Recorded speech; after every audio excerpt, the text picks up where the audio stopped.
Hello friends, എല്ലാ കൂട്ടുകാർക്കും Manu movies എന്ന യൂട്യൂബ് ചാനലിന്റെ ഏറ്റവും പുതിയ വീഡിയോയിലേക്ക് സ്വാഗതം. ഇന്ന് ഞങ്ങൾ എക്സ്പ്ലെയിൻ ചെയ്യാൻ പോകുന്നത് DQവിന്റെ ഏറ്റവും പുതിയ സിനിമയായ ലക്കി ഭാസ്കർ എന്ന സിനിമയാണ്. അപ്പോൾ നമുക്ക് സമയം കളയാതെ വീഡിയോയിലേക്ക് കടക്കാം. ഈ കഥ നടക്കുന്നത് 1992 അങ്ങ് ബോംബെയിലാണ്. സിനിമ തുടങ്ങുന്നത് നമ്മുടെ ഈ സിനിമയിലെ നായകൻ ഭാസ്കർ രാവിലെ ബോഗിംഗ് എല്ലാം കഴിഞ്ഞ് തിരികെ വീട്ടിലേക്ക് പാലും വാങ്ങി വരുന്നത് കാണിച്ചുകൊണ്ടാണ്. ആ സമയം ആ കടയിലുള്ളവർ ഹർഷാബായി എന്ന ഒരാളെ കുറിച്ച് സംസാരിക്കുന്നതായി ഭാസ്കർ കേൾക്കുന്നു. അത് കേട്ട ഭാസ്കർ ഹർഷാബായി ആരാണെന്ന് നമുക്ക് പറഞ്ഞു തരുന്നു. ഹർഷാബായി അയാൾ സ്റ്റോക്ക് മാർക്കറ്റ് എന്ന മഹാസമുദ്രത്തിലെ തിമിംഗലമാണ്. അതായത് സമൂഹത്തിലെ മിഡിൽ ക്ലാസ് ജനങ്ങൾക്ക് വരെ സ്റ്റോക്ക് മാർക്കറ്റ് എന്താണെന്ന് പഠിപ്പിച്ചു കൊടുത്തത് ഈ ഹർഷാബായി ആണ്. കണ്ണടച്ച് സ്വപ്നം കാണാൻ പേടിച്ചിരുന്നവരെ അയാൾ കണ്ണു തുറന്ന് സ്വപ്നം കാണാൻ പഠിപ്പിച്ചു. അങ്ങനെ അയാൾ ആനയാണ് പുലിയാണെന്നെല്ലാം പറഞ്ഞിട്ട് അവസാനം ഭാസ്കർ പറയുക, ഇത് ഹർഷാബായെ കുറിച്ചുള്ള കഥയല്ല, എന്നെ കുറിച്ചുള്ള കഥയാണ്. മൈ നെയിം ഈസ് ഭാസ്കർ എന്ന്. ഭാസ്കർ അങ്ങനെ സംസാരിച്ചുകൊണ്ട് വരുന്ന വഴി 2-3 കാറ് ഭാസ്കറിന്റെ അടുത്ത് വന്നു നിന്നു. അതിൽ ലക്ഷ്മൺ റാവു എന്ന CBI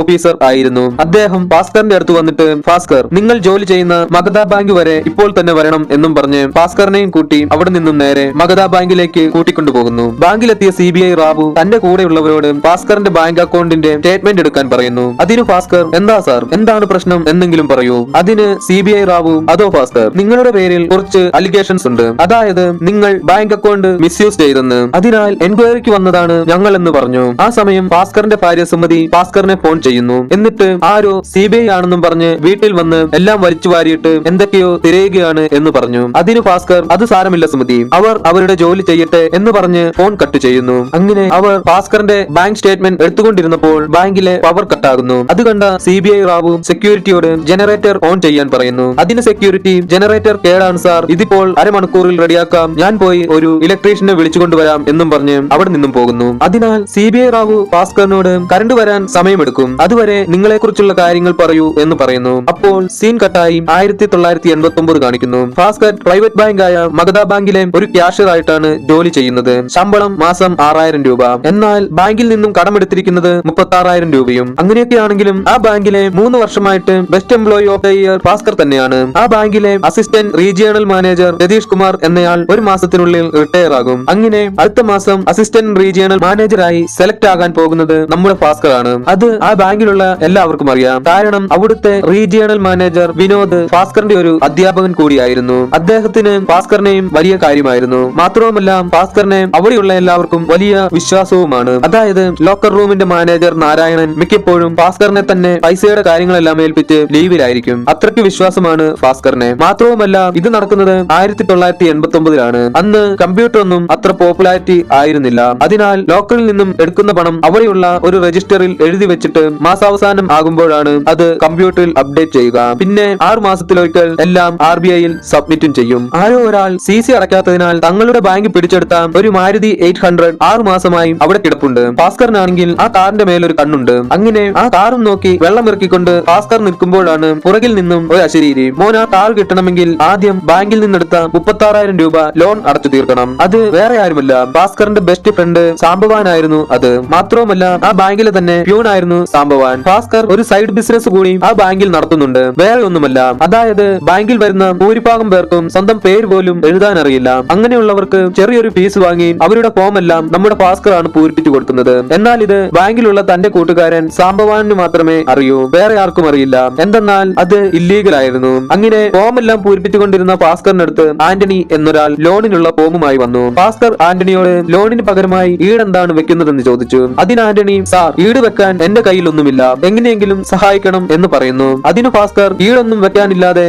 ബാങ്ക് ലോൺ തരില്ല എന്നും പറഞ്ഞ് ആന്റണിയെ പറഞ്ഞയക്കുന്നു. അങ്ങനെ ജോലിയെല്ലാം കഴിഞ്ഞ് ഭാസ്കർ വീട്ടിലേക്ക് വരുന്നു. ആ കോളനിയിലുള്ള എല്ലാവരും ഭാസ്കറിന്റെ വരവിനായി കാത്തിരിക്കുകയാണ്. വേറെ ഒന്നിനുമല്ല, തന്റെ കോളനിയിലെ അങ്ങേയറ്റം മുതൽ ഇങ്ങേയറ്റം വരെയുള്ള എല്ലാ കടകളിൽ നിന്നും ആൾക്കാരിൽ നിന്നും ഭാസ്കർ കടം വാങ്ങി വെച്ചിരിക്കുകയാണ്. അങ്ങനെ ഭാസ്കർ വീട്ടിലേക്ക് വരുന്ന വഴി പട്ടേൽ ഭായ് എന്നൊരാൾ ഭാസ്കറിനെ പിടിച്ചു നിർത്തുകയും ചെയ്തു. ഭാസ്കർ പട്ടേൽ ഭായിയോട് അടുത്ത മാസം ഉറപ്പായും വാങ്ങിയ പൈസ തരാം എന്നും പറഞ്ഞ് പട്ടേൽ ഭായിയെ സമാധാനിപ്പിച്ച് പറഞ്ഞയക്കുന്നു. അങ്ങനെയൊക്കെ ആണെങ്കിലും ഭാസ്കർ താമസിക്കുന്നത് സ്വന്തം വീട്ടിലാണ്. ആ വീട് ഭാസ്കറിന്റെ അച്ഛൻ പ്രഹ്ലാദ് കുമാർ വാങ്ങിയതാണ്. അച്ഛൻ പഴയൊരു ചാർട്ടേഡ് അക്കൗണ്ടന്റ് ആയിരുന്നു. ആയ കാലത്ത് അച്ഛൻ തന്റെ കൂട്ടുകാരന്റെ കൂടെ ഒരു ബിസിനസ് തുടങ്ങി. എന്നാൽ കൂട്ടുകാരൻ അച്ഛനെയും പറ്റിച്ചു മുങ്ങി. പോരാത്തതിന് അച്ഛൻ ഒരു ബ്ലോക്ക് വന്ന് ഇപ്പോൾ വീൽ ചെയറിലാണ്. അതിനാൽ തന്നെ അച്ഛന് സംസാരിക്കാനും കഴിയില്ലായിരുന്നു. ഭാസ്കറിന് ഒരു അനിയനും ഒരു അനിയത്തിയും ഉണ്ട്. രണ്ടുപേരും പഠിക്കുകയാണ്. അമ്മ നേരത്തെ മരിച്ചുപോയി. ഭാസ്കറിന്റെ വിവാഹം കഴിഞ്ഞ് ഒരു കുട്ടിയുമുണ്ട്. ഭാസ്കറിന്റെ ഭാര്യയുടെ പേര് സുമതി സുമതി എന്നാണ്. മകന്റെ പേര് കാർത്തിക്. ഭാര്യ സുമതിക്ക് ഒരു ഹോം ഫുഡ് കട തുടങ്ങണമെന്നാണ്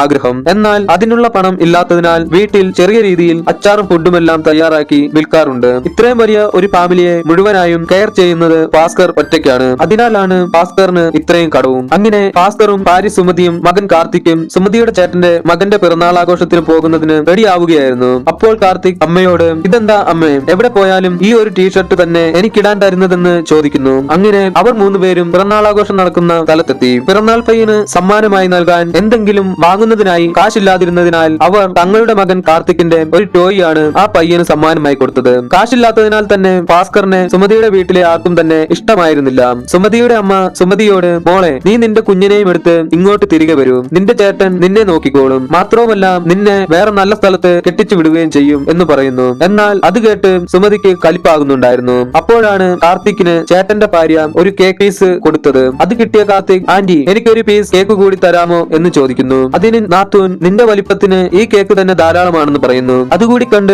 കട്ടക്കലിപ്പായ സുമതി മകനെയും ഭാസ്കറിനെയും കൂട്ടി അവിടെ നിന്നും പോകുന്നു. അങ്ങനെ അടുത്ത സീനിൽ കഴിഞ്ഞ ദിവസം ഈടൊന്നുമില്ലാതെ ലോൺ ശരിയാക്കി തരാമോ എന്നും ചോദിച്ചു വന്ന ആന്റണി വീണ്ടും ഭാസ്കറിനെ കാണാൻ വന്നതായി കാണിക്കുന്നു. അത് കണ്ട ഭാസ്കർ സാറിനോട് ഞാൻ അന്നേ പറഞ്ഞതല്ലേ ഈടൊന്നുമില്ലാതെ ലോൺ കിട്ടില്ല എന്ന്, സാറ് പോയി വേറെ എന്തെങ്കിലും വഴിയുണ്ടോ എന്ന് നോക്കൂ സാർ എന്ന് പറയുന്നു. അത് കേട്ടുകൊണ്ട് നിന്ന ഭാസ്കറിന്റെ കൂട്ടുകാരൻ എടാ ഭാസ്കറെ, ഇത് നമുക്കും ഗുണമുള്ള കേസാ, പുള്ളിയുടെ കയ്യിൽ കുറച്ച് ചരക്കുണ്ട്, അത് കിട്ടണമെങ്കിൽ 2 ലക്ഷം രൂപ വേണം, മാർക്കറ്റിൽ മറിച്ചു വിറ്റാൽ ഇരട്ടി ലാഭവും കിട്ടും. അത് കേട്ട് ഭാസ്കർ എന്ത് ചരക്കാടാ, ഡ്രഗ്സ് വല്ലതുമാണോ എന്ന് ചോദിക്കുന്നു. അതിന് ആന്റണി അല്ല സാർ, ഇലക്ട്രോണിക്സ് ആണ്, അതായത് TV സെറ്റുകൾ. കാസിപ്ലാന്റ എന്ന ഒരു ഷിപ്പിലെ ക്യാപ്റ്റൻ ജോർജ് എന്റെ ഫ്രണ്ടാണ്, അവൻ വഴി മലേഷ്യയിൽ നിന്നും 2.5 ലക്ഷം രൂപയുടെ TV ഞാൻ ഇമ്പോർട്ട് ചെയ്തു. അതിൽ 50,000 രൂപ അഡ്വാൻസ് ആയി ഞാൻ കൊടുത്തു, ബാക്കി ചരക്ക് ഡെലിവറി ചെയ്തതിനു ശേഷം കൊടുക്കാമെന്നായിരുന്നു ഡീൽ. പക്ഷേ പണം തരാമെന്ന് പറഞ്ഞവർ പറ്റിച്ചു സാർ, എന്റെ കയ്യിലാണെങ്കിൽ അത്രയും പൈസയുമില്ല, ചരക്ക് വിറ്റിട്ട് തരാമെന്ന് പറഞ്ഞിട്ട് ജോർജ് ആണെങ്കിൽ സമ്മതിക്കുന്നുമില്ല. അവൻ ഒരു മാസത്തിനു മുമ്പ് പൈസ കൊടുത്ത് ചരക്ക് വാങ്ങിയില്ല എങ്കിൽ ചരക്കെല്ലാം ലേലത്തിൽ വെക്കുമെന്ന് പറഞ്ഞു. അതിനാൽ ദയവ് ചെയ്ത്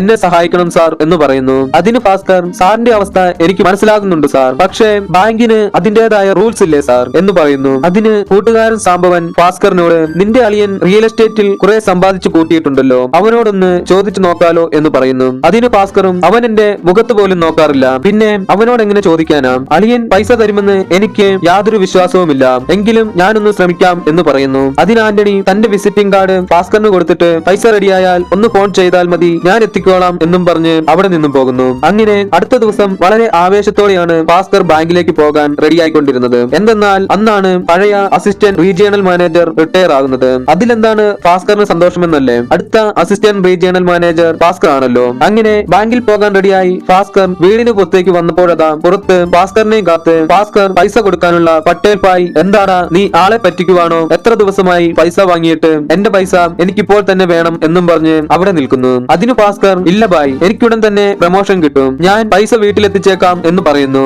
അതിന് പട്ടേൽ ഭായ് ശരി എങ്കിൽ അതുവരെ നിന്റെ വണ്ടി എന്റെ കയ്യിലിരിക്കട്ടെ എന്നും പറഞ്ഞ് ഭാസ്കറിന് ആകെ ഉണ്ടായിരുന്ന ഭാസ്കറിന്റെ സ്കൂട്ടറും എടുത്തുകൊണ്ട് അവിടെ നിന്നും പോകുന്നു. അതെല്ലാം ഭാസ്കറിന്റെ കോളനിയിലുള്ള എല്ലാവരും കാണുന്നുണ്ടായിരുന്നു. ഭാസ്കറിന് അത് വലിയ സങ്കടമായെങ്കിലും എത്രയും പെട്ടെന്ന് ബാങ്കിലെത്തണം എന്നും കരുതി ബാങ്കിലേക്ക് ഓടാൻ തുടങ്ങി. അങ്ങനെ കഷ്ടപ്പെട്ട് ഭാസ്കർ ഓടി ബാങ്കിലെത്തിയപ്പോൾ അതാ അവിടെ ഇതിനേക്കാളെല്ലാം വലിയ ഒരു സംഭവം നടക്കുന്നു. എന്താണെന്നല്ലേ, അതെ തനിക്ക് കിട്ടുമെന്ന് വിചാരിച്ചിരുന്ന അസിസ്റ്റന്റ് റീജിയണൽ മാനേജർ പോസ്റ്റിലേക്ക് സുദീപ് എന്ന ഒരാളെ നിയമിച്ചിരിക്കുന്നു. ആ സമയം റീജിയണൽ മാനേജർ വിനോദ് ഭാസ്കറിന്റെ അടുത്ത് വന്ന് സോറി ഭാസ്കർ, ഞാൻ പരമാവധി ശ്രമിച്ചു, പക്ഷേ മാനേജ്മെന്റിന്റെ തീരുമാനമാണ്, എനിക്കൊന്നും ചെയ്യാൻ കഴിഞ്ഞില്ല എന്ന് പറയുന്നു. അതുകൂടിയായപ്പോൾ ഭാസ്കറിന് ഭൂമി പിളർന്ന് താൻ അതിനകത്തേക്ക് താഴ്ന്നു പോകുന്നത് പോലെ ആയിരുന്നു. ഭാസ്കറിനെ പോലെ തന്നെ ആ ബാങ്കിലുള്ള എല്ലാവരും ഭാസ്കർ തന്നെയാണ് അടുത്ത അസിസ്റ്റന്റ് റീജിയണൽ മാനേജർ എന്നാണ് കരുതിയിരുന്നത്. എങ്കിലും അവർക്ക് അതിലൊന്നും ചെയ്യാൻ കഴിയുമായിരുന്നില്ലല്ലോ. അങ്ങനെ വേറെ വഴിയൊന്നുമില്ലാതെ ഭാസ്കർ തന്റെ ക്യാഷ്യർ ജോലി ആരംഭിച്ചു. അപ്പോഴാണ് ഭാസ്കറിന്റെ കൂട്ടുകാരൻ സാംബവാൻ അങ്ങോട്ട് വന്നിട്ട് എടാ ഭാസ്കറെ, നിനക്ക് പ്രമോഷൻ കിട്ടാത്തതിന് കാരണം നീ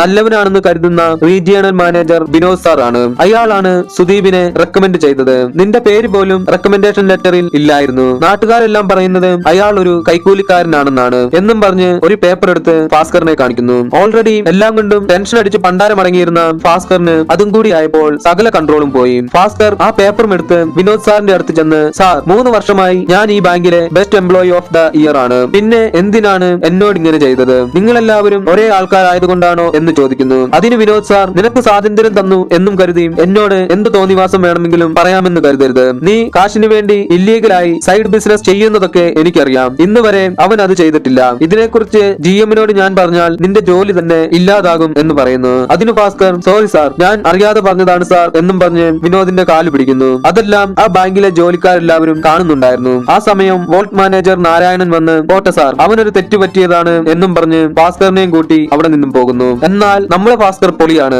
എന്താണെന്നല്ലേ? ഭാസ്കർ റെസ്റ്റ് റൂമിൽ പോയി ഒന്ന് മുഖമെല്ലാം കഴുകി ഫ്രഷായി തിരികെ വന്ന് അവിടെ യാതൊന്നും സംഭവിച്ചിട്ടില്ല എന്ന മട്ടിൽ തന്റെ ജോലി തുടർന്നു. അതും പഴയതിനേക്കാൾ ഡബിൾ സ്ട്രോങ്ങിൽ. അതുകൊണ്ട് ഭാസ്കറിന്റെ കൂട്ടുകാരൻ സാംബവാൻ ഭാസ്കറിന്റെ അടുത്ത് വന്ന്, ഭാസ്കർ, നീ ഓക്കെ അല്ലേ എന്ന് ചോദിക്കുന്നു. അതിന് ഭാസ്കർ, ഇന്നൊരു ദിവസം എന്റെ ജീവിതത്തിൽ ഞാൻ ആഗ്രഹിച്ചത് കിട്ടിയില്ല എന്നും കരുതി ജീവിതകാലം മുഴുവനും കരഞ്ഞുകൊണ്ടിരിക്കാൻ പറ്റുമോ എന്ന് ചോദിക്കുന്നു. ഭാസ്കർ ദ റാസ്കൽ അല്ലേ? അങ്ങനെ ജോലിയെല്ലാം കഴിഞ്ഞ് ഭാസ്കർ കൂട്ടുകാരനോട്, ഇന്ന് രാവിലെ മുതൽ ഞാൻ ഒന്നും കഴിച്ചിട്ടില്ല, എനിക്കൊരു ചായയും സമൂസയും വാങ്ങിത്തരാമോ എന്ന് ചോദിക്കുന്നു. അങ്ങനെ ഭാസ്കറും കൂട്ടുകാരനും ചായ കുടിച്ചുകൊണ്ടിരിക്കുമ്പോഴാണ് അവിടേക്ക് ആന്റണി വരുന്നത്. ആന്റണിയെ കണ്ട സാംബവാൻ, എന്റെ പൊന്നാന്റണി ചേട്ടാ, ഇവൻ ഇന്നത്ര നല്ല മൂഡിലല്ല, പോയിട്ട് പിന്നെ വാ എന്ന് പറയുന്നു. അത് കേട്ട് ഭാസ്കർ, ഏയ് ചുമ്മാ ഇരിയടാ, ഞാൻ വിളിച്ചിട്ടാണ് ആന്റണി വന്നതെന്ന് പറയുന്നു. എന്നിട്ട് ആന്റണിയോട്, സാർ 2 ലക്ഷം രൂപ കിട്ടിയാൽ ചരക്കെടുക്കാൻ പറ്റുമോ എന്ന് ചോദിക്കുന്നു. അതിന് ആന്റണി, കിട്ടും സാർ, മാത്രവുമല്ല 2 മണിക്കൂറിനുള്ളിൽ ആ ചരക്ക് വിറ്റ് അതിന്റെ ഇരട്ടി തിരികെ നമ്മുടെ കയ്യിൽ വരും എന്ന് പറയുന്നു. അത് കേട്ട് ഭാസ്കർ തന്റെ ബാഗിൽ നിന്നും 2 ലക്ഷം രൂപയെടുത്ത് ആന്റണിയുടെ കയ്യിൽ കൊടുത്തിട്ട്, നിങ്ങൾ സമ്പാദിക്കുന്നത് 10 രൂപയാണെങ്കിൽ പോലും അതിൽ 20% ഞങ്ങൾക്ക് തരണം, അതായത് 10% അവനും 10% എനിക്കും. അത് കേട്ട് ആന്റണി, ഒരു 5 മിനിറ്റ് സാർ, ഞാൻ ക്യാപ്റ്റൻ ജോർജിനെ ഒന്ന് ഫോൺ ചെയ്തിട്ട് വരാം എന്ന് പറയുന്നു. അപ്പോൾ സാംബവാൻ ഭാസ്കറിനോട്, ഈ പൈസ എവിടുന്നാടാ എന്ന് ചോദിക്കുന്നു. ആ പൈസ ഭാസ്കറിന് എവിടുന്നാണെന്നല്ലേ? ഭാസ്കർ ആണല്ലോ ബാങ്കിലെ കാഷ്യർ. അന്ന് ബാങ്കിൽ നിന്നും കിട്ടിയ കളക്ഷനിൽ നിന്നും ഭാസ്കർ 2 ലക്ഷം രൂപ എടുത്തിട്ട് അത്രയും രൂപ കുറച്ചാണ് രജിസ്റ്റർ ബുക്കിൽ എഴുതി ലോക്കറിൽ വെച്ചത്. അതായത് മാസാവസാനമാണല്ലോ പൈസയുടെ ഡീറ്റെയിൽസ് കമ്പ്യൂട്ടറിൽ അപ്ഡേറ്റ് ചെയ്യുക. മാത്രവുമല്ല വോൾട്ട് മാനേജർ നാരായണന് ഭാസ്കറിന് വിശ്വാസവുമാണ്. നാരായണൻ മിക്കപ്പോഴും ബാങ്കിൽ ഉണ്ടാകാറുമില്ല. ഇതെല്ലാം പറഞ്ഞ സാംബവാൻ, നീ എന്ത് പണിയാടാ ചെയ്തത്? പിടിക്കപ്പെട്ടാൽ ജീവിതം തന്നെ ഇല്ലാതാകും എന്ന് പറയുന്നു. അതിന് ഭാസ്കർ, ദാരിദ്ര്യത്തിൽ ജീവിച്ച് എനിക്ക് മടുത്തടാ, പിടിക്കപ്പെട്ടാൽ ജീവിതം തന്നെ ഇല്ലാതാകും എന്ന് എനിക്കറിയാം. ഇന്ന് രാവിലെ ആ പട്ടേൽ വന്ന് എന്റെ സ്കൂട്ടർ എടുത്തുകൊണ്ടുപോയി. എനിക്ക് കിട്ടുമെന്ന് വിചാരിച്ചിരുന്ന പ്രമോഷനും കൈവിട്ടുപോയി. ബസ് ടിക്കറ്റ് എടുക്കാൻ പോലും എന്റെ കയ്യിൽ 5 പൈസയില്ല. ഒരുപാട് കഷ്ടപ്പെട്ടു. ഇതിൽ ഭാഗ്യം കൊണ്ട് രക്ഷപ്പെടാൻ പറ്റിയാൽ എന്റെ എല്ലാ പ്രശ്നങ്ങളും ഒരു പരിധി വരെ അവസാനിക്കും. പിന്നെ ഈ 2 ലക്ഷം ഞാൻ ആന്റണി തന്നാലുടൻ തന്നെ അന്നത്തെ കണക്കിൽ രജിസ്റ്ററിൽ എഴുതി വെക്കും. അപ്പോൾ പണം കുറവായതായി കണ്ടുപിടിക്കാൻ കഴിയില്ല. ആർക്കും ഒരു ഗുണവുമില്ലാതെ ആ ഇരുമ്പ് പെട്ടിയിൽ ചുമ്മാ പണം ഇരുന്നിട്ട് ഒരു കാര്യവുമില്ലല്ലോ എന്ന് പറയുന്നു.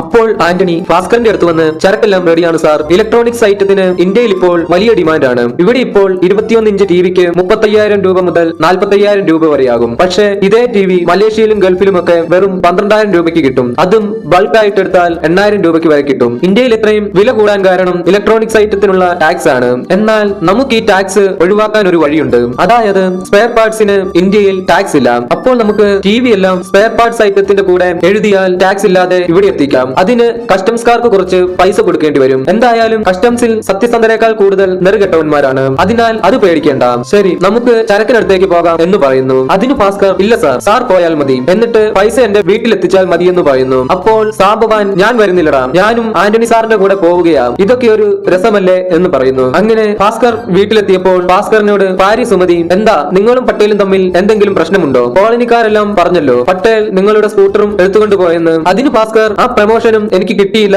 അത് വേറെ ആൾക്ക് കൊടുത്തു എന്ന് പറയുന്നു. അങ്ങനെ സമയം കടന്നു പോയിക്കൊണ്ടിരുന്നപ്പോൾ ഭാസ്കറിന്റെ ഉള്ളിലെ ആദിയും കൂടാൻ തുടങ്ങി. അങ്ങനെ ഭാസ്കർ ഓരോന്ന് ആലോചിച്ചുകൊണ്ടിരിക്കുമ്പോൾ അതാ സാംബവാനും ആന്റണിയും നിൽക്കുന്നു. ആന്റണി, 2.5 ലക്ഷം രൂപ നമുക്ക് ലാഭം കിട്ടി സാർ. ഇതിൽ ഞാൻ വാങ്ങിയ 2 ലക്ഷവും കൂടാതെ നിങ്ങളുടെ ഷെയർ 50,000 ചേർത്ത് 2.5 ലക്ഷം രൂപയുണ്ട് എന്നും പറഞ്ഞ് ഒരു ബാഗ് എടുത്ത് ഭാസ്കറിന്റെ കയ്യിൽ കൊടുത്തിട്ട്, എന്നെ വിശ്വസിച്ചതിന് നന്ദി സാർ എന്ന് പറയുന്നു. ഭാസ്കർ അപ്പോൾ തന്നെ നേരെ പട്ടേലിന്റെ അടുത്ത് പോയി പട്ടേലിന്റെ പൈസയും കൊടുത്ത് സ്കൂട്ടറും വാങ്ങിച്ചു കൊണ്ടുവന്നു. എന്നിട്ട് അടുത്ത ദിവസം രാവിലെ നേരത്തെ വന്ന് ബാങ്കിൽ നിന്നും എടുത്ത 2 ലക്ഷം രൂപ തിരികെ വെച്ച് രജിസ്റ്ററിൽ ആഡ് ചെയ്യുകയും ചെയ്തു. പിന്നീടുള്ളത് ഭാസ്കറിന്റെ നാളുകളായിരുന്നു. എന്തെന്നാൽ അത് പിന്നീടും പലതവണ ആവർത്തിച്ചുകൊണ്ടിരുന്നു. അങ്ങനെ ഭാസ്കറിന്റെ ചെറിയ ചെറിയ കടങ്ങളെല്ലാം തീർന്നു തുടങ്ങി. അങ്ങനെ ദിവസങ്ങൾ കടന്നുപോയി. എന്നാൽ ഭാസ്കറിന്റെ ഭാര്യ സുമതിക്ക് എന്തൊക്കെയോ സംശയങ്ങൾ തോന്നുന്നുണ്ടായിരുന്നു. സുമതി ഭാസ്കറിന്റെ അടുത്ത്, ഈയിടെയായി നിങ്ങളുടെ സ്വഭാവത്തിന് എന്താ ഒരു മാറ്റം? ബാങ്കിലെ പ്രമോഷൻ കിട്ടാത്തതിനാൽ നിങ്ങൾ ഡിപ്രഷൻ അടിച്ച് പണ്ടാരമടങ്ങും എന്നാണ് ഞാൻ കരുതിയത്. പക്ഷേ വളരെ സന്തോഷമായി പാട്ടും പാടി കള്ളും കുടിച്ച് പൈസ ചെലവാക്കി നടക്കുന്നു. എന്താണ് നിങ്ങൾക്ക് സംഭവിച്ചത് എന്ന് ചോദിക്കുന്നു. അതിന് ഭാസ്കർ, എന്റെ ഒരു പുതിയ കൂട്ടുകാരൻ ആന്റണിയെ കുറിച്ച് പറഞ്ഞിട്ടില്ലേ, പുള്ളിക്കാരനും ഞാനും കൂടി ഒരു ഇമ്പോർട്ട് എക്സ്പോർട്ട് ബിസിനസ് തുടങ്ങിയിട്ടുണ്ട്. ഞാൻ ഒരു ബാങ്ക് എംപ്ലോയി ആയതുകൊണ്ട് ഇത് സീക്രട്ട് ആയി വെച്ചിരിക്കുന്നതാണ് എന്നും പറഞ്ഞ് കുറച്ച് പൈസ എടുത്ത് സുമതിയുടെ കയ്യിൽ കൊടുക്കുന്നു. അത് കണ്ട് സുമതിക്ക് ഒത്തിരി ഹാപ്പിയായി. സുമതി പറഞ്ഞു, അടുത്തയാഴ്ച കാർത്തിക്കിന്റെ പിറന്നാളല്ലേ, നമ്മൾ ഇതുവരെ അവന്റെ പിറന്നാൾ ആഘോഷിച്ചിട്ടില്ല, ഇത്തവണ നമുക്ക് ആഘോഷിച്ചാലോ എന്ന് ചോദിക്കുന്നു. അങ്ങനെ സീൻ കട്ടായി കാർത്തിക്കിന്റെ ബർത്ത്ഡേ പാർട്ടി കാണിക്കുന്നു. ആ പാർട്ടി കണ്ട് കോളനിക്കാരുടെ എല്ലാം ഇടയിൽ അതൊരു വലിയ ചർച്ചയായി. എന്തിന്, കൂടെ ജോലി ചെയ്യുന്നവർക്ക് വരെ അതിശയമായി. അത്രയ്ക്ക് അടിപൊളി പാർട്ടിയായിരുന്നു അത്. പാർട്ടിക്ക് വന്ന ആന്റണി ഭാസ്കറിനോട് പറഞ്ഞു, സാർ, എന്റെ മകന് അമേരിക്കയിൽ ഒരു ജോലി കിട്ടിയിട്ടുണ്ട്, അവനാണെങ്കിൽ എന്നോടും അവന്റെ കൂടെ ചെല്ലാൻ പറയുക. അത് കേട്ടു ഭാസ്കർ, എന്നിട്ട് സാർ പോകാൻ തീരുമാനിച്ചോ എന്ന് ചോദിക്കുന്നു. അതിന് ആന്റണി, എന്തായാലും പോകാതിരിക്കാൻ കഴിയില്ല സാർ, പക്ഷേ എനിക്ക് അവന്റെ ചിലവിൽ കഴിയാനും താല്പര്യമില്ല. അതിനാൽ പോകുന്നതിന് മുമ്പ് നമുക്ക് ഒരു വലിയ സംഭവം കൂടി ചെയ്യണം. അതായത് ഈ ആഴ്ചയിൽ ദുബായിൽ നിന്നും ഒരു ഷിപ്പ് വരുന്നുണ്ട്. അതിൽ 3 ഫോറിൻ കാറുകളുണ്ട്.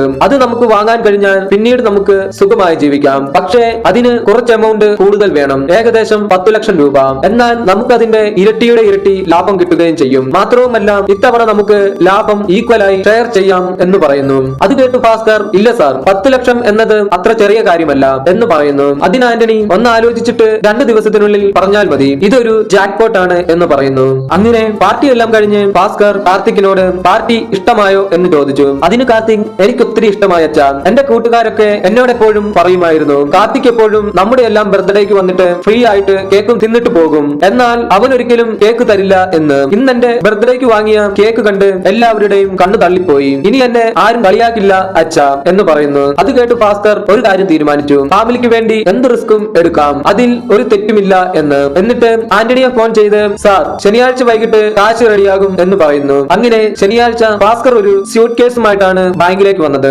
എന്തിനാണെന്നല്ലേ, 10 ലക്ഷം രൂപ കൊണ്ടുപോകേണ്ടേ. സ്യൂട്ട് കേസ് കണ്ട വോട്ട് മാനേജർ നാരായണൻ, എന്താ ഭാസ്കർ സ്യൂട്ട് കേസുമായി എന്ന് ചോദിച്ചു. അതിന് ഭാസ്കർ, സാർ, വൈകിട്ട് ഞാൻ നാട്ടിലൊന്ന് പോകുന്നുണ്ട്, വീട്ടിൽ പോകാൻ സമയം കിട്ടില്ല, അതിനാലാണ് എന്ന് പറയുന്നു. അങ്ങനെ ബാങ്കിലെത്തിയ ഭാസ്കർ വോൾട്ടിൽ നിന്നും എല്ലാ ദിവസത്തേക്കാൾ കൂടുതൽ ക്യാഷ് എടുക്കുന്നത് കണ്ട് നാരായണൻ, ഇന്നെന്താണ് കൂടുതൽ ക്യാഷ് എടുക്കുന്നതെന്ന് ചോദിച്ചു. അതിന് ഭാസ്കർ, അത് സാരമില്ല സാർ, ബാലൻസ് ഉള്ളത് വൈകിട്ട് തിരികെ വെക്കാമല്ലോ എന്ന് പറയുന്നു. അതിന് നാരായണൻ, ഞാൻ ചുമ്മാ പറഞ്ഞതാ, നീയല്ലേ ഡീൽ ചെയ്യുന്നത്, എനിക്കൊരു പേടിയുമില്ല എന്ന് പറയുന്നു. ഭാസ്കറിന്റെ സമയം അത്ര നല്ല സമയമല്ലെന്ന് തോന്നുന്നു. എന്തെന്നാൽ എല്ലാ ദിവസവും ഭാസ്കറിനെ പൈസ ഏൽപ്പിച്ചിട്ട് പുറത്തു പോകുന്ന നാരായണൻ ഇന്ന് മാത്രം അവിടെ ചുറ്റിക്കറങ്ങി നടക്കുകയായിരുന്നു. അതിനാൽ തന്നെ ഭാസ്കറിന് പൈസ എടുക്കാനും കഴിയുന്നില്ലായിരുന്നു. അങ്ങനെ ബാങ്ക് ക്ലോസ് ചെയ്യുന്ന സമയമായി. നാരായണൻ കൂടെ തന്നെയുള്ളതിനാൽ ഭാസ്കർ കൂട്ടുകാരൻ സാമ്പവാനോട്, നീ റിസപ്ഷനിലേക്ക് ഫോൺ ചെയ്ത് ഒരു 10 മിനിറ്റ് നാരായണൻ സാറിനെ ഒന്ന് ഹാൻഡിൽ ചെയ്യണം, ആ സമയം കൊണ്ട് ഞാൻ പൈസ എടുത്തോളാം എന്ന് പറയുന്നു. അങ്ങനെ സാമ്പവാൻ നാരായണനെ ഫോൺ ചെയ്ത് നാരായണന്റെ ശ്രദ്ധ തിരിക്കുന്നു. ആ സമയം ഭാസ്കർ തനിക്ക് വേണ്ട 10 ലക്ഷം തന്റെ സ്യൂട്ട് കേസിലേക്ക് മാറ്റി ബാക്കിയുള്ള പണം ലോക്കറിൽ കൊണ്ടുപോയി വെച്ചിട്ട് വെച്ച പണം രജിസ്റ്ററിൽ എഴുതി വെക്കുകയും ചെയ്തു. അങ്ങനെ ആ പൈസയും കൊണ്ട് അവർ ആ 3 കാറും വാങ്ങി മറച്ചു വിൽക്കുന്നു. അതിൽ അവർ പ്രതീക്ഷിച്ചതിനേക്കാൾ കൂടുതൽ പണം ലഭിക്കുകയും ചെയ്തു. അതിനുശേഷം ആന്റണി അമേരിക്കയിൽ തന്റെ മകന്റെ അടുത്തേക്ക് പോവുകയും ചെയ്യുന്നു. അങ്ങനെ അടുത്ത ദിവസം ഭാസ്കർ ബാങ്കിൽ നിന്നും എടുത്ത 10 ലക്ഷം രൂപ തിരികെ വെക്കുന്നതിനായി ബാങ്കിലേക്ക് വരുമ്പോഴതാ ബാങ്കിൽ നിറയെ പോലീസുകാർ നിൽക്കുന്നു. അത് കണ്ട് പേടിച്ച് ഭാസ്കർ അകത്തേക്ക് വന്നു. അപ്പോഴാണ് സംഭവം എന്തെന്ന് അറിയുന്നത്. അതായത് റീജിയണൽ മാനേജർ വിനോദ് സാറും അസിസ്റ്റന്റ് റീജിയണൽ മാനേജർ സുദീപും ചേർന്ന് ലോൺ കൊടുത്ത വകയിൽ 10% വീതം കമ്മീഷൻ ക്ലയന്റിന്റെ കയ്യിൽ നിന്നും വാങ്ങി. അത് അന്വേഷിക്കാൻ എത്തിയതാണ് പോലീസുകാർ. അങ്ങനെ പോലീസുകാർ വിനോദ് സാറിനെയും സുദീപിനെയും അറസ്റ്റ് ചെയ്ത് കൊണ്ടുപോകുന്നു. ആ സമയം നാരായണൻ ഭാസ്കറിന്റെ അടുത്ത് വന്ന്, വരൂ, വാൾട്ടിൽ നിന്നും ക്യാഷ് എടുത്തു തരാം എന്ന് പറയുന്നു. അങ്ങനെ ഭാസ്കർ വാൾട്ടിൽ നിന്നും ക്യാഷ് എടുത്തുകൊണ്ട് വരുമ്പോൾ നാരായണൻ ഭാസ്കറിനോട് 40 ലക്ഷം അല്ലേ എടുത്തതെന്ന് ചോദിക്കുന്നു. അതിന് ഭാസ്കർ, അല്ല സാർ, 50 ലക്ഷം ആണെന്ന് പറയുന്നു. ശരിക്കും ഭാസ്കർ 40 ലക്ഷമാണ് എടുത്തത്. പക്ഷേ ഭാസ്കറിന്റെ കയ്യിൽ കഴിഞ്ഞ ദിവസം ബാങ്കിൽ നിന്നും എടുത്ത 10 ലക്ഷം ഉണ്ടല്ലോ, അതും ചേർത്താണ് 50 ലക്ഷം പറഞ്ഞത്. അങ്ങനെ ഭാസ്കർ പൈസയുമായി കൗണ്ടറിൽ വന്ന് തന്റെ പൈസ ഇരിക്കുന്ന സ്യൂട്ട് കേസിൽ കൈവച്ചപ്പോഴാണ് അതുവഴി വന്ന മാനേജർ അത് ശ്രദ്ധിക്കുന്നത്. അത് കണ്ട മാനേജർ അവിടേക്ക് വന്ന് ഭാസ്കറിനോട് ആ സ്യൂട്ട് കേസ് ഓപ്പൺ ചെയ്യാൻ പറയുന്നു. ഒപ്പം വോൾട്ട് മാനേജർ നാരായണനെ വിളിച്ച് ഇന്നെടുത്ത ക്യാഷ് കൗണ്ട് ചെയ്യാനും പറയുന്നു. ഭാസ്കർ നാരായണനോട് ഇന്ന് 50 ലക്ഷമാണ് എടുത്തതെന്നാണ് പറഞ്ഞത്. എന്നാൽ നാരായണൻ പൈസ കൗണ്ട് ചെയ്ത് നോക്കിയപ്പോൾ അതിൽ 40 ലക്ഷമേ ഉണ്ടായിരുന്നുള്ളൂ. ആ സമയം ഭാസ്കർ തന്റെ സ്യൂട്ട് കേസ് ഓപ്പൺ ചെയ്തിരുന്നു. എന്നാൽ ആ സ്യൂട്ട് കേസിൽ പണം ഉണ്ടായിരുന്നില്ല. അപ്പോഴാണ് അവിടെയുള്ള ഒരു ട്രേയിൽ 10 ലക്ഷം കൂടി ഇരിക്കുന്നത് നാരായണൻ കാണുന്നത്. അത് കണ്ട നാരായണൻ മാനേജറിനോട് ഇത് കറക്റ്റ് 50 ലക്ഷം തന്നെയുണ്ട് എന്ന് പറയുന്നു. അത് കേട്ട മാനേജർ ഭാസ്കറിനോട്, വേറെ ഒന്നുമല്ല ഭാസ്കർ, ഇന്നിവിടെ നടന്ന കാര്യങ്ങൾ വെച്ച് എനിക്ക് ഒരാളെ വിശ്വസിക്കാൻ ബുദ്ധിമുട്ടായി തുടങ്ങി, അതിനാലാണ് യു ക്യാരി ഓൺ എന്നും പറഞ്ഞ് അവിടെ നിന്നും പോകുന്നു. അങ്ങനെ സീൻ കട്ടായി ഭാസ്കറും കൂട്ടുകാരൻ സാംബവാനും സംസാരിച്ചു കൊണ്ടിരിക്കുന്നതായി കാണിക്കുന്നു. സാംബവാൻ ഭാസ്കറിനോട് എന്നാലും ആന്റണി ചേട്ടൻ പോയല്ലോ, ഇനി നമ്മൾ എന്ത് ചെയ്യും എന്ന് ചോദിക്കുന്നു. അതിന് ഭാസ്കർ മതി, നമുക്കിത് നിർത്തിയേക്കാം എന്ന് പറയുന്നു. എന്നാൽ സാംബവാന് അതിന് സമ്മതമായിരുന്നില്ല.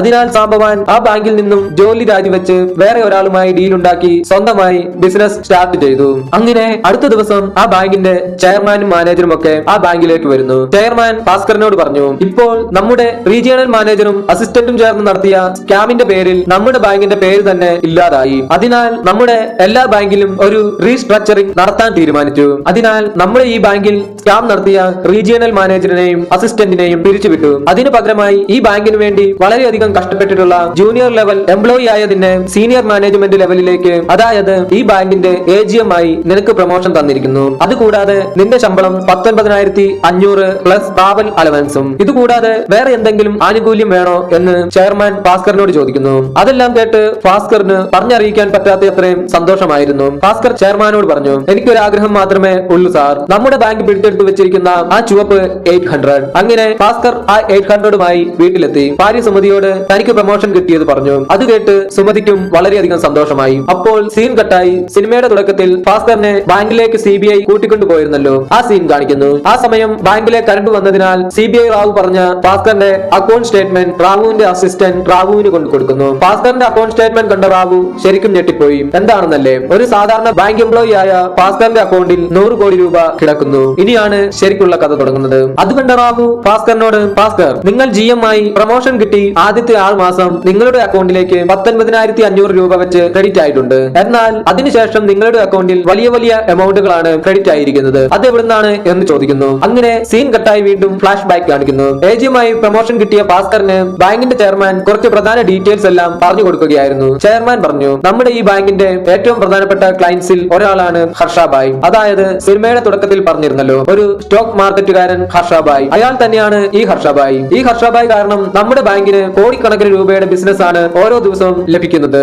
അതൊന്ന് ശ്രദ്ധിക്കണം എന്ന് പറയുന്നു. അങ്ങനെ സീൻ കട്ടായി സൂരജ് എന്ന ഒരാൾ കുറെ പേപ്പേഴ്സ് എല്ലാം ഭാസ്കറിന് കൊണ്ടുവന്ന് കൊടുത്തിട്ട്, ഞാൻ ഹർഷാബായുടെ ബ്രോഹൈ എന്ന കമ്പനിയിൽ നിന്നും വരുന്നതാണ്. ഈ BR ഹർഷാബായ് നിങ്ങളെ ഏൽപ്പിക്കാൻ പറഞ്ഞു എന്ന് പറയുന്നു. BR എന്നാൽ എന്താണെന്നല്ലേ, അതായത് ബാങ്കുകളെല്ലാം സാധാരണക്കാർക്കും ബിസിനസ്സുകാർക്കും എല്ലാം ലോൺ കൊടുക്കുമല്ലോ, അതുപോലെ തന്നെ ബാങ്കുകാർ ബാങ്കിന് തന്നെ ലോൺ കൊടുക്കും. എന്നാൽ RBIയുടെ നിയമപ്രകാരം ഇങ്ങനെ ബാങ്കിൽ നിന്നും നേരിട്ട് ബാങ്കിലേക്ക് ലോൺ കൊടുക്കാൻ കഴിയില്ല. എന്നാൽ ഒരു ബ്രോക്കർ അക്കൗണ്ട് വഴി ലോൺ കൊടുക്കാനും കഴിയും. അങ്ങനെ ഭാസ്കറിന്റെ ബാങ്ക് മറ്റു ബാങ്കിന് ലോൺ കൊടുക്കുന്നതിനുള്ള ഒരു ബ്രോക്കർ അക്കൗണ്ട് ആണ് ഹർഷാബായുടെ ഈ ഗ്രോഹൈ എന്ന കമ്പനി. അതായത് നമ്മൾ സാധാരണ ഖത്താരി ബാങ്കിനാണ് കൂടുതലും ലോൺ കൊടുക്കാറ്. അപ്പോൾ ഖത്താരി ബാങ്കിന് കൊടുക്കുന്ന ലോൺ നേരെ ഹർഷാബായുടെ കമ്പനി ഗ്രോഹൈയുടെ അക്കൗണ്ടിലേക്ക് ഇടും. ഹർഷാബായ് അത് നേരെ ഖത്താരി ബാങ്കിന് കൊടുക്കും. ഖത്താരി ബാങ്ക് ആ പൈസ തിരിച്ചടയ്ക്കുന്നത് ഹർഷാബായുടെ അക്കൗണ്ടിലേക്കായിരിക്കും. അങ്ങനെ ഹർഷാബായ് അത് തിരികെ നമ്മുടെ അക്കൗണ്ടിലേക്കും ട്രാൻസ്ഫർ ചെയ്യും. അതിൽ ഹർഷാബായ്ക്ക് ഒരു ചെറിയ കമ്മീഷനും കിട്ടും. അങ്ങനെ ഭാസ്കർ തന്റെ കയ്യിൽ കിട്ടിയ ആ BR വാങ്ങി നോക്കിയിട്ട് ഈ BRന് 2 ആഴ്ചത്തെ കാലാവധിയേ ഉള്ളൂ. അതിനു മുൻപ്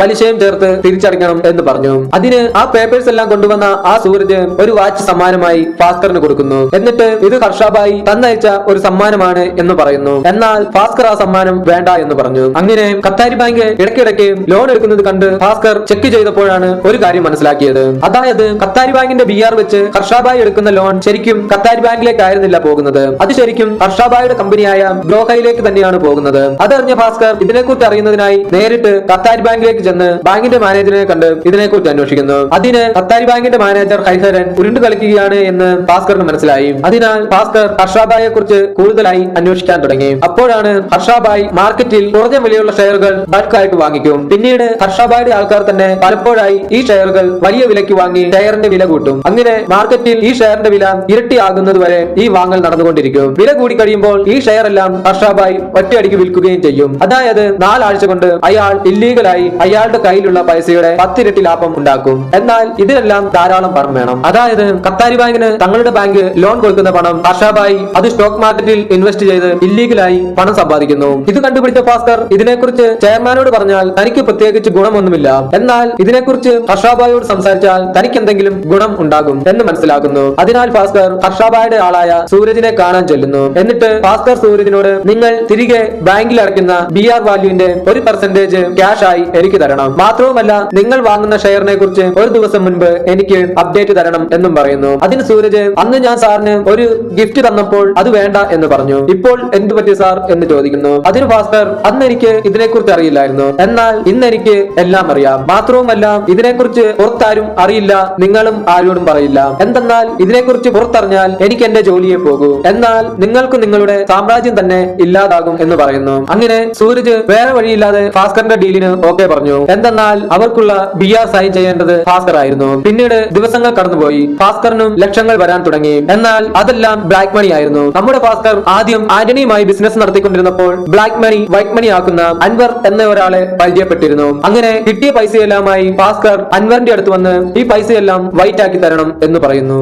അതിന് അൻവർ, സാർ ഇതാർക്കും സംശയം തോന്നാതെ വൈറ്റ് ആക്കണമെങ്കിൽ ലോട്ടറി ടിക്കറ്റ് എടുത്താൽ മതി. എനിക്കറിയാവുന്ന ഒരാളുണ്ട് സാർ, പൈസ കൊടുത്താൽ അടിക്കുന്ന ടിക്കറ്റ് നമുക്ക് തരും, പക്ഷേ 2% കമ്മീഷൻ കൊടുക്കേണ്ടി വരും എന്ന് പറയുന്നു. അങ്ങനെ അടുത്ത ദിവസം ഭാസ്കർ ലോട്ടറി ടിക്കറ്റ് അടിച്ചതായി വീട്ടുകാരെയും നാട്ടുകാരെയും വിശ്വസിപ്പിക്കുന്നു. ഇനിയാണ് ശരിക്കുള്ള കളി. എന്താണെന്നല്ലേ, തനിക്ക് കിട്ടിയ പൈസയെല്ലാം വെച്ച് ഭാസ്കർ ബിനാമി പേരിൽ ഒരു ട്രേഡിംഗ് അക്കൗണ്ട് എടുത്ത് സൂരജ് പറയുന്ന ഡീറ്റെയിൽസ് എല്ലാം വെച്ച് ഷെയർസ് വാങ്ങുകയും വിൽക്കുകയും ചെയ്യാൻ തുടങ്ങി. അങ്ങനെ കിട്ടുന്ന പൈസയെല്ലാം ഭാസ്കർ തന്റെ അക്കൗണ്ടിലേക്ക് ഇടാൻ തുടങ്ങി. ദിവസങ്ങൾ കടന്നുപോയി. അതിനിടയിൽ ഭാസ്കറിന്റെ പെങ്ങൾ ഒരാളുമായി ഇഷ്ടത്തിലായി. അവളുടെ കല്യാണവും ഓർപ്പിക്കുന്നു. അങ്ങനെ ഭാസ്കറും ഫാമിലിയും ചേർന്ന് കല്യാണത്തിനുള്ള സ്വർണം വാങ്ങുന്നതിനായി സ്വർണ്ണക്കടയിലേക്ക് പോകുന്നു. എന്നാൽ ഭാസ്കർ വന്ന 800 കാറും ഭാസ്കറിന്റെ ഫാമിലിയുടെ കോസ്റ്റ്യൂംസും എല്ലാം കണ്ട് സ്വർണ്ണക്കാർ ഇവരൊരു മിഡിൽ ക്ലാസ് ആണ്, ഇവരെന്തായാലും കൂടിപ്പോയാൽ 1 പവൻ സ്വർണമേ എടുക്കുകയുള്ളൂ എന്നും പറഞ്ഞ് അവർക്ക് അത്രയ്ക്ക് പരിഗണനയൊന്നും നൽകിയില്ല. സ്വർണ്ണക്കടക്കാരുടെ ആറ്റിറ്റ്യൂഡ് മനസ്സിലാക്കിയ ഭാസ്കർ തന്റെ ഫാമിലിയെയും കൂട്ടി നമുക്ക് ആദ്യം ഡ്രസ് എടുത്തിട്ട് വരാം എന്ന് പറയുന്നു. അങ്ങനെ ഭാസ്കർ നേരെ ബാങ്കിൽ പോയി പൈസയും എടുത്ത്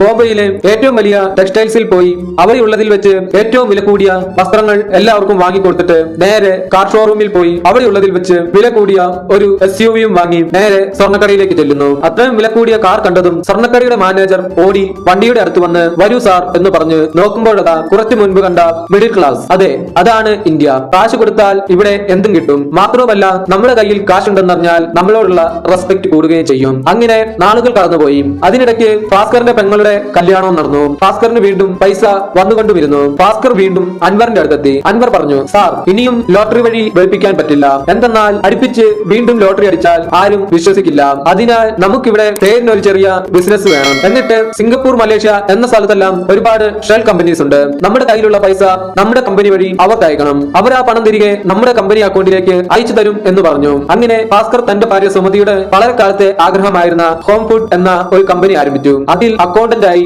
അൻവറിനെയും നിയമിച്ചു. അങ്ങനെ ദിവസങ്ങൾ കടന്നുപോയി. ഭാസ്കറിന്റെ അക്കൗണ്ടിൽ പണം കുമിഞ്ഞുകൂടാൻ തുടങ്ങി. പണം കൂടുന്നതിനനുസരിച്ച് ഭാസ്കറിന്റെ ആറ്റിറ്റ്യൂഡും അഹങ്കാരവും കൂടി വരാൻ തുടങ്ങി. അങ്ങനെ ഒരു ദിവസം ഭാസ്കറിന്റെ കാർ കാരണം ഭാസ്കറിന്റെ ഏരിയയിലെ റോഡ് ബ്ലോക്ക് ആകുന്നു. അതിനാൽ തന്നെ ഏരിയക്കാരെല്ലാം പ്രശ്നമുണ്ടാക്കാൻ തുടങ്ങി. അതറിഞ്ഞു വന്ന ഭാസ്കർ അഹങ്കാരത്തിൽ ഈ ഏരിയയിൽ ആകെ 40 വീടും 20 ഷോപ്പുമുണ്ട്. വീടിന് 750 രൂപ, ഷോപ്പിന് 1500 രൂപ വെച്ച് മാസാമാസം ഞാൻ തരും. അതിന് പകരമായി എന്റെ കാർ ഞാൻ ഇവിടെ തന്നെ ഇടും എന്ന് പറയുന്നു. അതിന് ഏരിയക്കാരും ഓക്കെ പറഞ്ഞു. അങ്ങനെ ഒരിക്കൽ ഭാസ്കർ ആ റോഡിലൂടെ കാറുമായി വരുമ്പോൾ ഓപ്പോസിറ്റ് വന്നുകൊണ്ടിരുന്ന പലിശക്കാരൻ പട്ടേലിന്റെ സ്കൂട്ടറുമായി ചെറുതായി ഒന്ന് തട്ടുന്നു. അതിൽ തലിപ്പായ ഭാസ്കർ കാറിൽ നിന്നും ഇറങ്ങി ഏരിയക്കാരുടെയും തന്റെ ഭാര്യ സുമതിയുടെയും എല്ലാം മുൻപിൽ വെച്ച് പട്ടേലിന്റെ സ്കൂട്ടർ അടിച്ചു തകർക്കുന്നു. എന്നിട്ട് അൻവറിനോട് അയാൾക്കൊരു 10,000 രൂപ കൊടുത്തേക്കൂ എന്ന് പറയുന്നു. അതെല്ലാം കണ്ടുകൊണ്ട് നിന്നിരുന്ന സുമതി ഭാസ്കറിനോട്, ഭാസ്കർ നീ ആളാകെ മാറി, നീ ഒരു വൃത്തികെട്ടവനായി മാറിക്കൊണ്ടിരിക്കുകയാണ് എന്ന് പറയുന്നു. അതിന് Bhaskar, Sumathi I am not bad, I am just rich. പണമുള്ളവനെ എന്നും ഈ ലോകം വൃത്തികെട്ടവനായിട്ടേ കാണൂ. നീയും ഇപ്പോൾ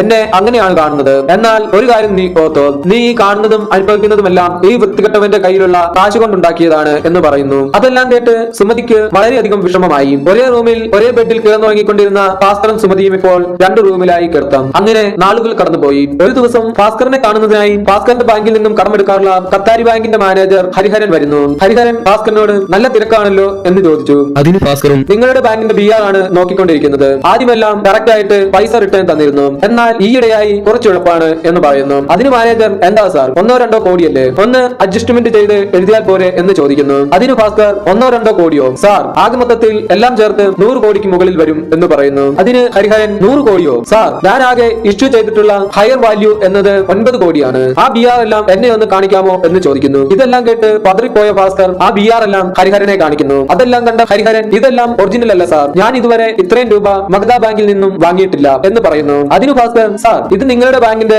ലെറ്റർ പാഡല്ലേ എന്ന് ചോദിക്കുന്നു. അതിന് മാനേജർ, എന്റെ ബാങ്കിന്റെ ലെറ്റർ പാഡ്, സീല്, സൈൻ എല്ലാം ഹർഷാബായുടെ ആളുകൾ റെഡിയാക്കി നിങ്ങളുടെ അടുത്ത് നിന്നും എന്റെ ബാങ്കിന്റെ പേരും പറഞ്ഞ് അവരാണ് കടം വാങ്ങിയിരിക്കുന്നത് എന്ന് പറയുന്നു. അതിന് ഭാസ്കർ, ഇനി നമ്മൾ എന്ത് ചെയ്യും സാർ എന്ന് ചോദിക്കുന്നു. അതിന് മാനേജർ, ഇനി ഒരു ബിആറും അപ്രൂവ് ചെയ്യേണ്ട, പിന്നെ ഹർഷാബായി പിടിക്കപ്പെടാതിരിക്കാൻ നമുക്ക് പ്രാർത്ഥിക്കാം. അവനകത്തായാൽ നമ്മൾ രണ്ടുപേരും ജയിലിൽ പോകേണ്ടി വരും. അതിനാൽ ഇതൊരു കാരണവശാലും വേറെ ആരും അറിയരുത് എന്നും പറഞ്ഞ് ഹരിഹരൻ അവിടെ നിന്നും പോകാൻ തുടങ്ങുമ്പോൾ അവിടെ തന്നെ കുഴഞ്ഞു വീഴുന്നു. അത് കണ്ട് ഭാസ്കർ ഹരിഹരനെ ഹോസ്പിറ്റലിൽ എത്തിച്ചെങ്കിലും അദ്ദേഹത്തിന്റെ ജീവൻ രക്ഷിക്കാൻ കഴിഞ്ഞില്ല. അതെല്ലാം കണ്ട് ഭാസ്കർ ഹർഷാബായുടെ ആളായ സൂരജിന്റെ അടുത്ത്, ആ ബിആർ എല്ലാം കള്ളമായിരുന്നല്ലേ, ഉടൻ തന്നെ ബാങ്കിൽ നിന്നും എടുത്ത എല്ലാ ലോണും സെറ്റിൽ ചെയ്യണം എന്ന് പറയുന്നു. അതിന് സൂരജ്, ലോൺ അടച്ചില്ല എങ്കിൽ എന്ത് ചെയ്യും, ഈ പ്രശ്നം പുറത്തറിഞ്ഞാൽ നീയും അകത്താകും എന്നും പറഞ്ഞ് സൂരജ് അവിടെ നിന്ന് പോകുന്നു. അങ്ങനെ സീൻ കട്ടായി പോലീസ് സ്റ്റേഷൻ കാണിക്കുന്നു. അവിടെ ഭാസ്കറിന്റെ കൂട്ടുകാരൻ സാംബവാൻ സ്മഗ്ലിംഗ് നടത്തി പിടിക്കപ്പെട്ടിരുന്നു. അതറിഞ്ഞ ഭാസ്കർ പോലീസ് സ്റ്റേഷനിൽ വന്ന് പോലീസുകാർക്ക് പൈസ കൊടുത്ത് സാംബവാനെ റിലീസ് ചെയ്യിക്കുന്നു. സാംബവാൻ ഭാസ്കറിനോട് പണത്തിനോട് ആർത്തി കാണിച്ച് സമ്പാദിച്ച എല്ലാം പോയടാ എന്ന് പറയുന്നു. അങ്ങനെ സീൻ കട്ടായി സുമതിയും ഭാസ്കറും സുമതിയുടെ വീട്ടിൽ വന്നതായി കാണിക്കുന്നു. ഭാസ്കറിന് ഇപ്പോൾ കുറച്ച് സാമ്പത്തിക സ്ഥിതി നല്ലതായതിനാൽ സുമതിയുടെ വീട്ടുകാർക്ക്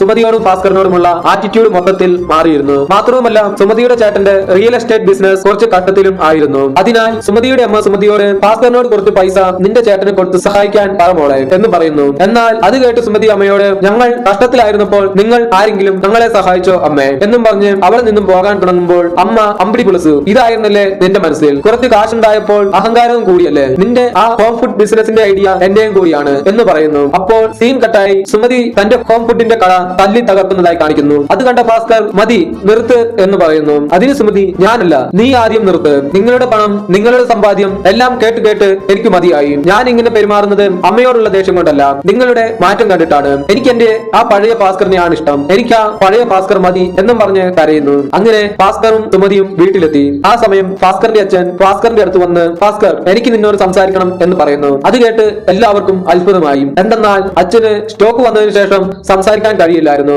വളരെയധികം വർഷങ്ങൾക്ക് ശേഷമാണ് അച്ഛൻ ഇപ്പോൾ സംസാരിക്കുന്നത്. അച്ഛൻ ഭാസ്കറിനോട്, കോടിക്കണക്കിന് ആളുകൾക്കിടയിൽ ഒരാൾ കടിക്കുന്ന ലോട്ടറി നിനക്കടിച്ചെന്ന് പറഞ്ഞു. അതല്ലാതെ സുമതിയുടെ ഹോം ഫുഡ് ബിസിനസിൽ നിന്നും ഇത്രയധികം വരുമാനം ഉണ്ടെന്നും നീ പറഞ്ഞു. അതും എല്ലാവരും വിശ്വസിക്കുന്നു. പക്ഷേ നിന്റെ ഈ തന്ത ഒരു പഴയ ചാർട്ടേഡ് അക്കൗണ്ടന്റ് ആയിരുന്നു, അത് മറക്കരുത്. പണം വന്നപ്പോഴുള്ള നിന്റെ ഈ ചേഞ്ച് അത് നല്ലതല്ല മോനെ. നമ്മളൊരു യുദ്ധം ചെയ്യുമ്പോൾ അത് എത്ര നാൾ ചെയ്തു എന്നല്ല, എപ്പോൾ അവസാനിപ്പിച്ചു എന്നതിലാണ് കാര്യം എന്ന് പറയുന്നു. അങ്ങനെ അച്ഛൻ പറഞ്ഞതനുസരിച്ച് ഭാസ്കർ തന്റെ എല്ലാ ബിസിനസ്സും നിർത്തുന്നു. എന്നിട്ട് ചെയ്തുകൊണ്ടിരുന്ന തെറ്റുകൾക്കെല്ലാം പ്രായശ്ചിത്തങ്ങൾ ചെയ്യാൻ തുടങ്ങി. ആ സമയം ബാങ്കിലേക്ക് സൂരജ് വീണ്ടും തട്ടാരി ബാങ്കിന്റെ ബിആറുമായി വരുന്നു. അത് കണ്ട ഭാസ്കർ ആ ബിആർ വാങ്ങി വലിച്ചു കീറിക്കളയുന്നു. ഭാസ്കർ പതിയെ പതിയെ പഴയ ഭാസ്കർ ആകുന്നത് കണ്ട് സുമതിയും സമാധാനമാകുന്നു. എന്നാൽ ബാങ്കിൽ നിന്നും ഭാസ്കറിന് സമാധാനം ഉണ്ടായിരുന്നില്ല. എന്തെന്നാൽ ഭാസ്കറിന്റെ ചെയർമാൻ ഭാസ്കറിനോട് ഹർഷാബായുടെ ആ ബിആർ അപ്രൂവ് ചെയ്യാൻ പറഞ്ഞ് വിളിച്ചിരുന്നു. എന്നാൽ ഭാസ്കർ ഹർഷാബായുടെ ബിആർ അപ്രൂവ് ചെയ്യാതിരിക്കുന്നതിനായി സൂരജ് വരുന്ന സമയം ബാങ്കിൽ നിന്നും വേറെ എവിടെയെങ്കിലും പോകാൻ തുടങ്ങി. അങ്ങനെ ഒരു ദിവസം ബാങ്ക് മാനേജർ ഭാസ്കറിനെ കാണാൻ വന്നു. എന്നിട്ട്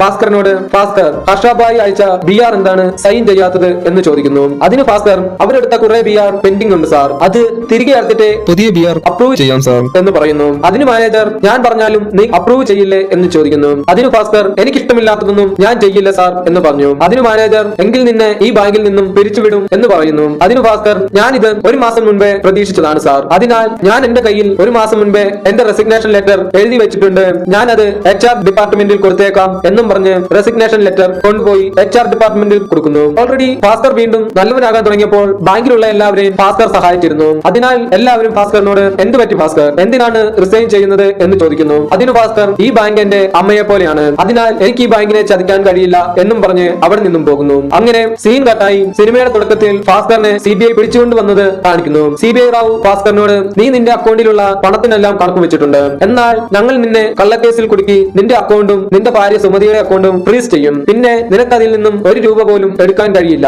മാത്രവുമല്ല നീയും നിന്റെ ഫാമിലിയും അതിന്റെ പേരിൽ കോടതി കയറി ഇറങ്ങി ബാക്കിയുള്ള ജീവിതം ജീവിക്കേണ്ടി വരും. എന്നാൽ നിനക്കിതിൽ നിന്നും രക്ഷപ്പെടാൻ ഒരു വഴിയുണ്ട്. ഹർഷാബായുടെ കമ്പനിയായ ബ്രോഹയുടെ പേരിൽ ഒരു ചെക്ക് ഒപ്പിട്ട് തരണം, നിന്റെ അക്കൗണ്ടിലുള്ള 100 കോടി രൂപ. അതിന് ഭാസ്കർ, അപ്പോൾ നിങ്ങൾ എന്നെ കൂട്ടിക്കൊണ്ട് വന്നിരിക്കുന്നത് എന്റെ അക്കൗണ്ടിലെ പണത്തിനു വേണ്ടിയാണല്ലേ എന്ന് ചോദിക്കുന്നു. അതിന് CBI റാവു ഭാസ്കറിനെ ബാങ്കിന്റെ അകത്തെ റൂമിലേക്ക് കൂട്ടിക്കൊണ്ടു പോകുന്നു. അവിടെ ബാങ്കിന്റെ മാനേജറും ചെയർമാനും എല്ലാം ഇരിപ്പുണ്ടായിരുന്നു. ചെയർമാൻ ഭാസ്കറിനോട്, നിന്നെ AGM ആക്കിയത് തന്നെ BR സൈൻ ചെയ്യുന്നതിനാണ്, അതായത് പേരിനൊരു ഒപ്പിടുന്നതിന് വേണ്ടി മാത്രം. ഇതുപോലെ ബാങ്കിലെ പൈസ BR വെച്ച് ഷെയർ മാർക്കറ്റിൽ ഇൻവെസ്റ്റ് ചെയ്യുന്നത് സാധാരണ വിഷയമാണ്. എന്നാൽ ഹർഷാബായിക്ക് പണത്തിനോടുള്ള ആർത്തി കൂടി, അതിനാലാണ് കത്താരി ബാങ്കിന്റെ പേരിൽ BR റെഡിയാക്കി അവൻ കൊണ്ടുവന്നത്. ഇത് എന്തെങ്കിലും പിടിക്കപ്പെടുമെന്ന് ഹർഷാബായിക്ക് നന്നായിട്ട് അറിയാം. തരാമായിരുന്നു. അതിനാലാണ് അവൻ ഞങ്ങളെയും അവന്റെ പാർട്ട്നേഴ്സ് ആക്കിയത്. എന്നാൽ ഈ ബിആറിന്റെ കാര്യം RBI അറിഞ്ഞാൽ ഈ ബാങ്ക് തന്നെ ഇല്ലാതാകും. അതിനാൽ RBI ഇൻസ്പെക്ഷൻ വരുന്നതിന് മുൻപ് ബിആർ ഇനത്തിൽ ഹർഷാബായിക്ക് കൊടുത്ത പൈസ വേഗം ബാങ്കിൽ എത്തിക്കണം. എന്നാൽ ഹർഷാബായിയുടെ കയ്യിൽ ഇപ്പോൾ അത്രയും പണമില്ല. അതിനാൽ നിന്റെ പണം അതിന് പകരമായി ഞങ്ങൾ എടുക്കുകയാണ് എന്നും പറഞ്ഞ് ഒരു ചെക്ക് ബുക്ക് എടുത്ത് ഭാസ്കറിന്റെ കയ്യിൽ കൊടുത്തിട്ട് സൈൻ ചെയ്യാൻ പറയുന്നു. അങ്ങനെ ഭാസ്കറിന് വേറെ വഴിയില്ലാതെ അവർ കൊടുത്ത ആ ചെക്ക് ബുക്കിൽ സൈൻ ചെയ്തിട്ട് ചൂതാട്ടത്തിൽ നിന്നും കിട്ടിയ പണം ചൂതാട്ടത്തിൽ തന്നെ പോയി സാർ. ഇങ്ങനെ ഒരു അവസ്ഥ എനിക്ക് വരുമെന്ന് എന്റെ അച്ഛൻ പറഞ്ഞിരുന്നു. അതിനാൽ ഇതോർത്ത് സങ്കടപ്പെടുന്നതിലും നല്ലത് ചിരിച്ചുകൊണ്ട് തള്ളുന്നതല്ലേ എന്നും പറഞ്ഞ് ഭാസ്കർ അവിടെ നിന്നും പോകുന്നു. അത് കണ്ട് മാനേജർ ചെയർമാനോട് അവൻ ഇത് പോയി വെളിയിൽ പറഞ്ഞാൽ എന്ത് ചെയ്യും എന്ന് ചോദിക്കുന്നു. അതിന് ചെയർമാൻ അവൻ ഒന്നും പറയില്ല, അതിന് ഒത്തിരി ധൈര്യം വേണം. ഇവൻ ആ ധൈര്യമുണ്ട്, പക്ഷേ അതിനേക്കാൾ കൂടുതൽ അവൻ അവന്റെ ഫാമിലിയെ സ്നേഹിക്കുന്നുണ്ട്. അവൻ ആ 100 കോടി നമുക്ക് തന്നത് നമ്മളെ പേടിച്ചിട്ടല്ല, അവൻ അവന്റെ കുടുംബത്തെ അത്രയധികം ഇഷ്ടമാണ്. അതിനാൽ അവൻ ഇത് പുറത്തു പറയില്ല. മാത്രവുമല്ല അവൻ ഇല്ലായ്മയിൽ നിന്നും വന്നതാണ്, അതിനാൽ അവന് പണമില്ലാതെയും ജീവിക്കാൻ അറിയാം എന്ന് പറയുന്നു. അങ്ങനെ സീൻ കട്ടായി അടുത്ത ദിവസം സൂരജ് ഭാസ്കർ കൊടുത്ത ചെക്കുമായി മഗധ ബാങ്കിലേക്ക് വരുന്നു. എന്നാൽ ആ ചെക്ക് വാങ്ങിയ അക്കൗണ്ടന്റ് ആ ചെക്കുമായി നേരെ മാനേജറിന്റെ അടുത്തേക്ക് ചെന്നു. അത് കണ്ട് മാനേജർ ആ ചെക്കുമായി കൊടുത്തേക്കാൻ പറയുന്നു. അപ്പോഴാണ് അക്കൗണ്ടന്റ് പറയുന്നത്, പ്രോബ്ലം അതല്ല സാർ, ഭാസ്കർ 10 ദിവസം മുൻപേ അവന്റെ അക്കൗണ്ട് ക്ലോസ് ചെയ്ത് അക്കൗണ്ടിലുള്ള എല്ലാ പൈസയും വിഡ്രോ ചെയ്തതാണ് എന്ന് പറയുന്നു. അത് കേട്ട് മാനേജർ കമ്പ്യൂട്ടറിൽ നോക്കിയിട്ട് ഭാസ്കറിന്റെ അക്കൗണ്ട് ഇപ്പോഴും ആക്റ്റീവ് ആണല്ലോ, അതിൽ 100 കോടിയും കാണിക്കുന്നുണ്ടല്ലോ എന്ന് പറയുന്നു. അതിന് അക്കൗണ്ടന്റ് അത് കഴിഞ്ഞ മാസത്തെ അപ്ഡേറ്റ് ആണ് സാർ, ഈ മാസത്തെ എല്ലാം രജിസ്റ്റർ ബുക്കിലാണുള്ളത്, മാസാവസാനമേ കമ്പ്യൂട്ടറിൽ അപ്ഡേറ്റ് ചെയ്യുകയുള്ളൂ എന്ന് പറയുന്നു. ആ സമയം നമ്മുടെ ഭാസ്കറിനെ കാണിക്കുന്നു. ഭാസ്കർ അപ്പോൾ ആ 100 കോടിയും തന്റെ ഫാമിലിയുമായി അമേരിക്കയിലേക്ക് പറക്കുകയായിരുന്നു. അതായത് ഭാസ്കർ ആദ്യമായി ബിസിനസ് നടത്തിയിരുന്ന അമേരിക്കയിലേക്ക് പോയ ആന്റണി വഴി അമേരിക്കയിലേക്ക് വരാനുള്ള ഡീറ്റെയിൽസ് എല്ലാം ചോദിക്കുന്നു. അതിന് ആന്റണി 1 കോടി രൂപയ്ക്ക് മുകളിൽ അമേരിക്കയിൽ ഇൻവെസ്റ്റ് ചെയ്താൽ അമേരിക്കയിൽ ഗ്രീൻ കാർഡ് കിട്ടും, അങ്ങനെ മുഴുവൻ ഫാമിലിക്കും അമേരിക്കയിലേക്ക് വരാം എന്ന് പറയുന്നു. അങ്ങനെ ഭാസ്കർ പറഞ്ഞതനുസരിച്ച് ആന്റണി അമേരിക്കയിലെ ഒരു ഹോട്ടൽ സ്വന്തമായി വാങ്ങുന്നു. അങ്ങനെ 1 കോടിക്ക് മുകളിൽ അമേരിക്കയിൽ ഇൻവെസ്റ്റ് ചെയ്തതിനാൽ ഭാസ്കറിനും ഫാമിലിക്കും അമേരിക്കയിലേക്കുള്ള വിസ ഉടൻ തന്നെ കിട്ടുകയും ചെയ്തു. അങ്ങനെ സീൻ കട്ടായി അടുത്ത സീനിൽ RBIയിൽ നിന്നും മഗധ ബാങ്കിലേക്ക് ഇൻസ്പെക്ഷൻ വരികയും മഗധ ബാങ്കിൽ നടന്ന അഴിമതികളെ കുറിച്ചെല്ലാം വാർത്തയാവുകയും അവരെല്ലാം പിടികൂടുകയും ചെയ്യുന്നു. ആ സമയം ചെയർമാൻ CBI റാവുവിനോട് ഭാസ്കർ എന്തായാലും അമേരിക്കയിലേക്ക് പോകാൻ തീരുമാനിച്ചു, പിന്നെ എന്തിനാണ് നമ്മളെ കാട്ടിക്കൊടുത്തത് എന്ന് ചോദിച്ചു. കാരണം ഭാസ്കർ ആണ് മഗധ ബാങ്കിൽ അഴിമതി നടക്കുന്നുണ്ടെന്ന കാര്യം RBIയെ അറിയിച്ചത്. അതിന് CBI റാവു ഈ സ്കാം വേറെ എങ്ങനെയെങ്കിലും വെളിയിലറിഞ്ഞാൽ അതിൽ അവൻ കുടുങ്ങും. ഹർഷാബായുടെ ബാങ്ക് സ്റ്റേറ്റ്മെന്റ് ആദ്യമായി ഭാസ്കർ കണ്ടുപിടിച്ചപ്പോഴേ അവന് നിങ്ങൾക്കും ഹർഷാബായ്ക്കും തമ്മിലുള്ള ബന്ധത്തെക്കുറിച്ച് അവന് മനസ്സിലായി കാണും. അതിനാലായിരിക്കും അവൻ ധൈര്യമായിട്ടും സൂരജുമായി ഡീൽ ഉണ്ടാക്കിയത്. നിങ്ങൾ ഫേക്ക് BR വെച്ച് കളിക്കാൻ തുടങ്ങിയപ്പോൾ അവനെ കുടുക്കാൻ പോവുകയാണെന്നുള്ള കാര്യം അവന് മനസ്സിലായി. അതിനാലാണ് അവൻ ഈ ബാങ്കിൽ നിന്നും റിസൈൻ ചെയ്തു പോയപ്പോൾ എല്ലാവരുടെയും മുമ്പിൽ വെച്ച് ഒരു സീൻ ഉണ്ടാക്കി ബാങ്കിലുള്ളവരുടെ എല്ലാം മനസ്സിൽ നല്ല പേര് വാങ്ങിയത്. പിന്നെ RBIക്ക് മുമ്പിൽ അവൻ നേരെ പോയി ഈ സ്കാമിനെ കുറിച്ച് പറഞ്ഞ് അവിടെയും അവൻ നല്ലവനായി. മാത്രവുമല്ല അവന്റെ കയ്യിലുള്ള പൈസയ്ക്ക് അവൻ കണക്കും വെച്ചിരുന്നു. നിങ്ങൾ എല്ലാവരും ചേർന്ന് അവനും ഇതിലുണ്ടായിരുന്നു എന്ന് പറഞ്ഞാൽ ആരും ഇനി വിശ്വസിക്കാൻ പോകുന്നില്ല. എന്തിന്, അവന്റെ കുടുംബം പോലും വിശ്വസിക്കില്ല. അതായത് നിങ്ങൾ അവനെ ഫിനിഷ് ചെയ്യുന്നതിന് മുൻപേ തന്നെ അവൻ അവന്റെ ഗെയിം നിർത്തിയിരുന്നു. കളി തീർന്നതറിയാതെ നിങ്ങൾ ഇവിടെ തനിയെ കളിക്കുകയായിരുന്നു എന്ന് പറഞ്ഞു. അങ്ങനെ സീൻ കട്ടായി ഭാസ്കറും കുടുംബവും അമേരിക്കയിൽ അടിച്ചു പൊളിച്ച് ജീവിക്കുന്നതും കാണിച്ച് ഈ സിനിമ അവസാനിക്കുന്നു. കൂട്ടുകാർക്ക് എല്ലാവർക്കും ഈ വീഡിയോ വളരെയധികം ഇഷ്ടമായി എന്ന് വിശ്വസിക്കുന്നു. ആർക്കെങ്കിലും ഏതെങ്കിലും സിനിമയുടെ എക്സ്പ്ലനേഷൻ വേണമെങ്കിൽ കമന്റ് ബോക്സിൽ എഴുതി അറിയിക്കുക. വീഡിയോ കണ്ട എല്ലാ കൂട്ടുകാർക്കും നന്ദി. അടുത്ത വീഡിയോയിൽ കാണുന്നത് വരെ ബൈ.